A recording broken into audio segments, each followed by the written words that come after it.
Alright, and welcome back. In this video, we're gonna do our random spawn-in for the game. And we're gonna do a similar to what we did on the player movement. We're gonna use we're gonna specify 3 spawn-in locations and then go from there. Alright, so without any further ado, without any further ado, we will now hop into the video. Yes. Alright, sorry about that.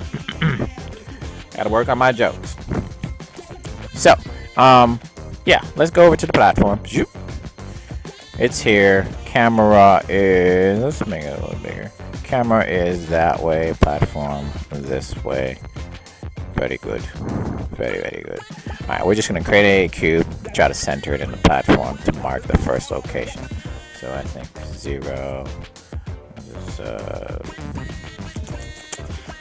this 0? This is 0 too, right? Where's the platform at? Player 2, -4. Okay, 2, -4. So, this is 2. And then bring it down and bring it forward. So we're right about centered. Oh, I nailed that one really well. So if we tell the platform to spawn at this point, it should spawn like this, to be honest with you. They kind of center themselves. So this is a great point.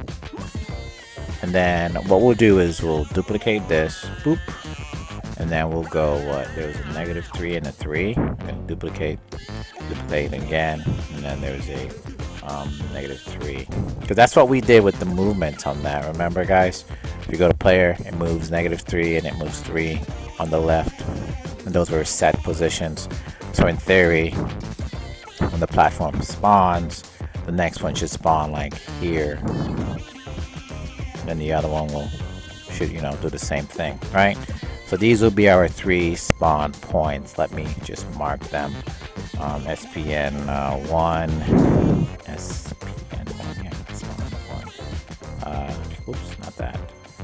SPN 2, and then SPN 3. Now I notice it doesn't matter which one is 1, which one is 2. Doesn't really matter.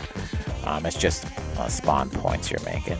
I'm gonna create a empty game object just to hold everything, and I'll call it spawn points, right? Just to clean these up and just highlight them all and put them inside there. Boom, looks great, right? So I got my 3 spawn points. At this point, I don't need the platform inside the scene right now because it's gonna spawn inside the scene, right? So let's start creating that code for that. I'll just call it random spawner. I missed the A, it's fine. Short version of random spawner. Put it load up, no. Just double click it again. And you guys are familiar now with how I'm creating stuff, right? I'm just right clicking in here, and when it pops up, I go to create. And from here I can make whatever I want. And I'm doing the same thing here, right click. 3D object, 2D object, UI, whatever. You can go up here if you want to, completely up to you. Or you can hit the create button right here, completely up to you. Okay. So with the random spawner script created, I'm gonna put it on top of my empty game object that's holding everything. Because your scripts are not going to work unless they're on something that's within the scene. Anything that's going to work in the game needs to be in this scene, okay? Even if you have to put it on an empty game object, it needs to be in the scene, right? Alright, let's get back to the script. The script is going to be really, really quick, to be honest. It's not complicated at all. What is the object we're going to spawn? The platform. So an empty public game object. And I will just call it _plat. Boom. Our platform that we're gonna spawn right there. Done. Next, the rate, like the speed of how we're gonna spawn it. I'm gonna make it public, make it float, So we can adjust that and, just call it spawn speed. For now, let's give it a value. I think 3F would work well for me. F just, clarify that it's a float. And then the last variable we'll need will be transform. So where to spawn it? We're going to have 3 transforms. So instead of making 3 separate transforms, I'm going to do what we did before. Make the transforms a array. So using the open and close square brackets, we turn a transform into an array.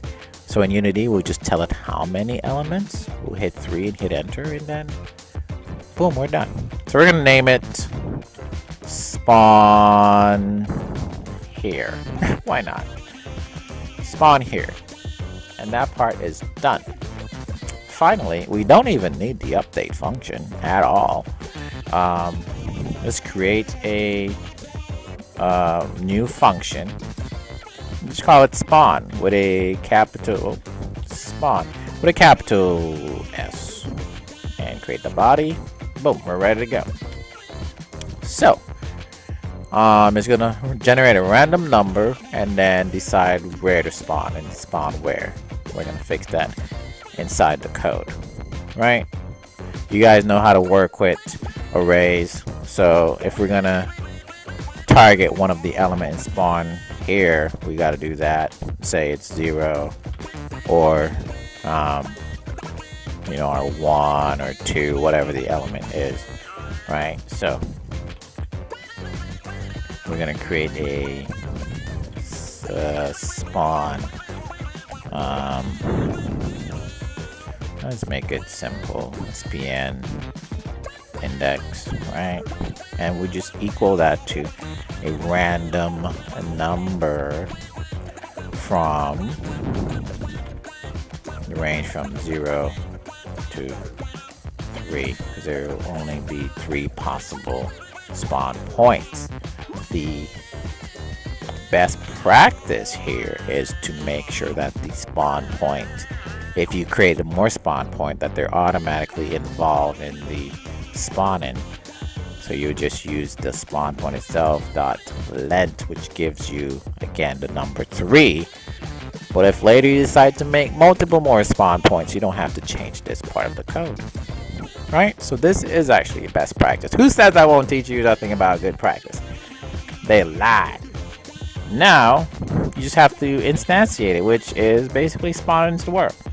Instantiation takes 3 things: the object you want to spawn, and then the position and the rotation of where. So I give it the object I want to spawn, which is my underscore plat. And now the position will be the random object we're going to select from the spawn point. Again, it needs these, right? Needs your open and close square brackets there, right? And you know what we're gonna put in there? This index, because this is the random number. Tell it which one we're gonna use, and then we just tell it the position, because it's already a transform. Otherwise, we'd have to say, transform dot position. So we just say dot position instead, because it's already a transform, right? We will just copy this, because now we got the position. We just now need the comma and give it the rotation.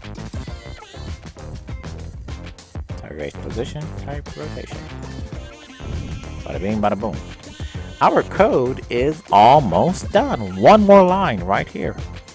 So, just to recap, in line 9, we're simply going to put all of our spawn points there, and it should pick up their transform, so their position, rotation, and scale, because that's what transform does. It cannot exist in 3D space without a transform, which gives it a size, a position, and a rotation.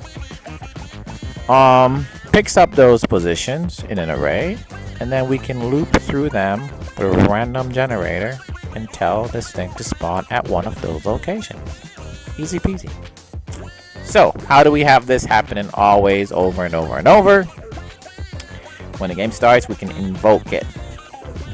And there is a invoke repeating, which means constantly it will keep going over and over. And the IntelliSense tells you that it just needs the method name, the time between the invoke, and then the repeat rate. Okay, so simple. You saw that the method name must be a string, so we give it spawn. Wow, can't type. Spawn. Have to be spelled the exact same as this with a capital S, because that's the method we're calling. And now, comma, we'll give it this. We're going to give it to it twice, for the rate and for the, what did it take again? It took a, let's see, let's see, invoke. I think it took a time between, yeah, method name, float, so the time, and the repeat rate. So we're giving it both the thing here for the repeat rate and the method name. Alright, looks like we're almost done except for my misspelled. So you gotta put an S. We're good to go. Save, and we're complete. And the squeak of the chair. Alright, so once Unity is compiled, you see everything shows up here, and everything looks good. We just gotta tie everything together. So we say 3 of the positions, right? And we have 3, so we can drag them in there, and the script will choose from these 3 positions to spawn the object randomly. What object we're spawning, we also need that. So the platform, when we had it in the scene, there it is. I don't remember if the video had cut off before I showed you guys how I created the prefab, but just like player, all you gotta do is go into your fabs folder, click on player, just drag it in there. It'll create a prefab of that object for you, so that object turns blue. Cool? That's what we did for the platform. Now that you know that, let's delete the platform and go back to where we were here, because you want to get the platform from within the fabs folder, not from within the hierarchy. You want the one from within the folder and drag it and place it there. So finally, we don't need these cubes to be visible. And the good part of doing it this way is if they're spawning too close to next to each other, you can always come out here and just move the cube, and wherever you put the cube is where they will spawn. So you have full control of where they will spawn. And finally, just highlight them and check the mesh render off so they're not visible in the scene, and let's hit play. Okay, so we're playing. Platforms should start spawning, and once they spawn in, they should start moving this way. Okay, they're spawning. What'd I do? We forgot another important thing. So on our platform, we do not have our plat move script, so we just add it to it onto our plat prefab. Let's see if it's saved. Yep. Make sure that's on there. Let's go back and play again.